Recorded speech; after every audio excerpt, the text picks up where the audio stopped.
Faded Always, Book 4 in the Faded series by Becky Flade, published by Tirgearr Publishing, www.tirpub.com/bflade, Chapter 1. The air fanning down from the mountains smelled of snow mixed with the sweet odor of fresh-cut grass and new spring blooms. Winter had finally given over to spring. The muddy flooding that marked the annual thawing had passed, and life in town and forest began anew. Tala Gale strolled down Main Street, her pace unhurried, enjoying the cool, scented breeze, the bursts of bright colors budding from newly planted flower boxes, and the happy crawl of life in Trapper's Cove. The town bustled, or at least as close to bustle as it could, as children played tag in the warm sunlight and their parents stood in groups chatting with friends and neighbors. She lived in the town of her birth, surrounded by the familiar and beloved, and worked in the forest that stood sentry around her home. She spent her morning with the wolves she researched, the ones she considered family, and like the townspeople children, new pups frolicked. Every one and everything she loved celebrated the passage of winter. She had everything she'd ever wanted. Life couldn't get much better. She stepped inside the Cove Diner and smiled. Generation after generation, the residents of the Cove met here for food, laughter, and the latest gossip. She had her first milkshake, her first date, and her first breakup within these walls. From the wide, speckled counter outfitted with vintage red vinyl stools and matching booths, and the servers in their pink uniforms and laced oily name tags, the diner's decor reflected a bygone era with a classy nostalgia that kept it just this side of kitsch. Not a detail had changed in at least Tala's lifetime, not even after Ma and Old Man Stevens retired. He sat in what had become their booth, his eyes on his phone as he ticked through a message or perused the news. She dallied a moment watching him. His short, thick, auburn hair framed an angular face with sharp features. Derek Sloane would look imposing if not for the splash of freckles she sensed embarrassed him. The suit he wore was an expensive but unpretentious gray linen and hid a wiry strength. They'd been dating long enough to have a favorite booth at the diner, but it was new. They were taking their time, getting to know one another, and she preferred it that way. But looking at him now, feeling tiny flares of attraction, maybe it was time to move things to a more intimate level. He was smart, engaging, and attractive. Why am I waiting?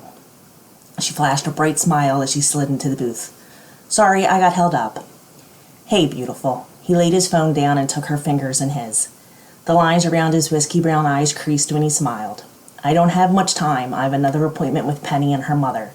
I ordered you the BLT. What about this time?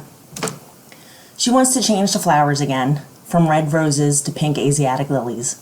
Of course, the roses were already ordered. Mix the roses with the lilies, Tala suggested. Genius. He lifted her hand to his lips and brushed a sweet kiss over her knuckles. Why didn't I think of that? A shaft of light shone through the window, striking her eye, and she turned toward it, squinting. Sunlight caught more chrome as the throaty growl of the motorcycle echoed down Main Street. A warm glow spread through her. Tala pulled her fingers free and leaned forward. She knew that sound, as she knew the beat of her own heart. Tala? She waved an absent hand in Derek's direction, keeping her eyes on the road. She smiled when the familiar Triumph rolled into view. Matte black and gunmetal gray, with enough chrome to shine and flash, the bike brought as much attention as the throaty growl of the pipes. She did not need to see the rider to know he looked like a modern-day knight riding a dangerous steed. She launched herself from the booth and ran from the diner as the bike pulled up and parked outside Beneke Animal Clinic. He had already dismounted by the time she hit the street, and Tala slid to a stop when he turned and faced her. Sawyer. He stood with his hands hooked in his jeans and a smile that lit her up inside. She loosed a loud whoop of joy that made heads turn in her direction as she broke into a sprint. She ignored the looks the smile sent her way, just as she ignored the blare of a horn from an indignant motorist. Sawyer stepped toward her in a familiar, casual, wide-legged swagger. His jeans hung loosely around narrow hips. The chain looped from his belt to behind his hip, bounced against his leg under an unbuttoned flannel and a bright white t-shirt. A few feet from him, she leapt into the air, confident he would catch her. He did. She wrapped her arms around his neck and her legs around his waist and hugged him tight as he spun them both. He smelled of cigarettes, spearmint, the cologne he preferred, and sweat. She pulled back and with both hands on his cheeks studied him. His blonde hair was longer than it had been when she had seen him last. It hung over his collar, the ends near to brushing his shoulders. He sported a neatly groomed mustache and goatee beard that framed his perfect smile. His blue eyes blazed. What are you doing here? I thought you wouldn't be back until your mom's wedding. That's not for 6 more months. I missed you too. Oh, I missed the hell out of you. Why didn't you tell me you were coming? She asked. I wanted to surprise you. Would you mind getting your hands off her ass? Derek. She had forgotten all about him. Tala peeked over Sawyer's shoulder and smiled. He did not return the gesture. I said, Derek repeated. I heard you. Sawyer was not quick to temper, but she recognized the tone of his voice and the note of warning under the words. She had imagined a better introduction. Put me down, she whispered. Sawyer let her go, but slow. Her body slid down his, and the friction of his torso against hers caused a confusing sensation deep in her stomach. Shaking it off, she stepped between them. Derek, I'd like to introduce you to Sawyer Gavin. Sawyer, this is Derek Sloan. He's the manager over at the inn, and a friend.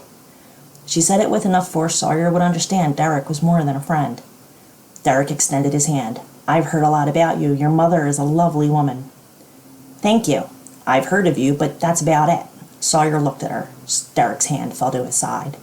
Are you dating this guy? I am. Sawyer walked away. Her jaw dropped. That was the Sawyer you're always talking about? Not impressed. Derek took her hand. She watched Sawyer until he disappeared inside the veterinary hospital. Tala turned and laid her hand on Derek's chest. I'm sorry about that. He's normally not rude. I don't know what got into him. Seemed like he was jealous of me. That's silly. He's my best and oldest friend. She looped her arms around his waist. Let's finish lunch. Derek checked his watch. I can't. I'll be late for my appointment. I can't leave Penny and her mom alone for more than 5 minutes without an all-out war erupting. She walked with him to the diner, waving as he pulled out of the parking lot in his Mercedes. It was a lovely car, but he'd have problems in the fall once the snow came down off the mountains through to the following springtime. Tala marched across the street to the animal hospital and into the waiting area where the receptionist Gloria greeted her warmly. Tala had gone all through school with her granddaughter and invited her to go on back. Such was life in a small town. Sawyer stood with his back to the door in quiet conversation with Becky. What the hell is wrong with you? He turned toward her, his face schooled but his eyes hot. I have a puppy waiting for me in the surgical suite. Becky's mouth struggled not to smile. Nice seeing you, Tala. Hi, Doc. She stared at Sawyer until Becky slipped from the room and then strode to him. You were rude. Why didn't you tell me you were involved with someone? She didn't know why she had not told Sawyer about Derek. She could make excuses, but they would be that, excuses. She shrugged. What's it to you? What are you wearing? Where are the ancient hiking boots you refused to replace? Why do you smell like flowers instead of being out rolling in a bed of them? Looks like you raided Henley's closet. His words hurt. She had traded her uniform for a pair of comfortable gray slacks, a cream peasant blouse, and charcoal ballet flats. She had brushed her dark hair into thick waves she allowed to lay in loose curls down her back before spritzing herself with the perfume she saved for special events. She stepped back. Sawyer's expression softened and he reached out, pulling her to him. She folded her lanky, athletic body into his larger one. I'm sorry. He ran his hands over her back, tangled them in her hair, and tugged. You were right. I'm an ass. You look nice. She snorted. No, you do, really. You don't look like you. I wasn't expecting that. Or the boyfriend. He rubbed his hands over her back again, and a tug, not unlike lust, pulled at her. The sensation was familiar, but not, like when she'd slid down his body in the street. A hotter, more intense version of the flutter she'd felt in the diner. Panic skated over her spine. This isn't right. Tala fought the urge to step away, to distance herself from him and her odd response. To keep it normal, she stayed in Sawyer's arms. What's going on? Why are you in town this early? Becky wants to retire, but he doesn't want to turn his practice over to a stranger. We're talking about my working with him for a few months while he dials back his hours, and I see if it's a good fit for me. Here? Like permanently? Her heartbeat stuttered. Potentially. Depends on the next few months, and he hesitated. Stuff. Stuff? Sounds official. It is. He chuckled, and her heart quieted, her pulse calmed. This was familiar. This was family. She stepped back, confident now that the moment had passed, and hopped onto an exam table. When she'd walked Derek back to his car, she dipped inside the diner. With a grin, she pulled her sandwich from the to-go bag the waiters had packed for her. Talked to your mom lately? She asked around a mouthful of food. Yeah, she's in full-on crazy mode with the wedding coming up. How's your mom? He stole a fry from the bag and leaned a hip against the table beside her. Busy. Between the ranch, her books, and taking care of Sly, she's exhausted, and I'm worried about her. Dad is, too. I think she misses your mom. Not that she'll admit it. Tala sighed. It had scared her when her surrogate grandfather Sly had a debilitating stroke, but she'd never expected the rift his medical condition would cause between their families. I wish they'd get over themselves and make up already. They will, they always do. I don't know, it feels different this time. Dad and Gabe aren't talking either. Carter and your aunt have been trying to mend those fences, but they didn't think it would go on this long. How is Sly? Sawyer asked.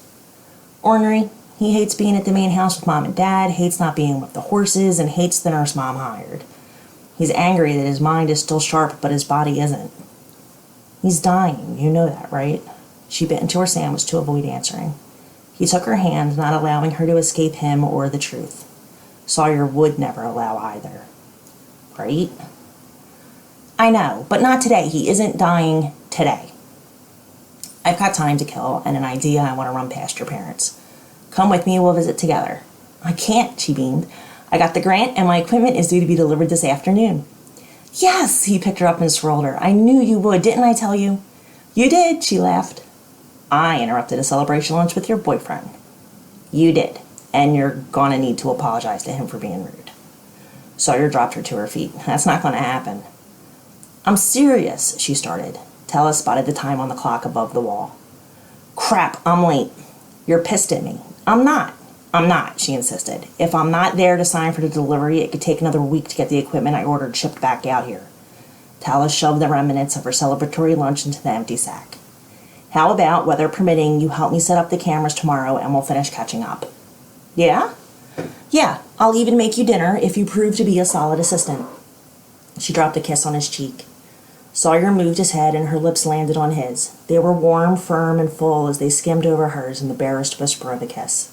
She tasted his cigarettes and the minty gum he favored on his breath. It was no more or less than the casual caress Derek glanced over her fingers in the diner, but her skin tingled and the small hairs at her nape stood on end, as though she'd been brushed by an electric current.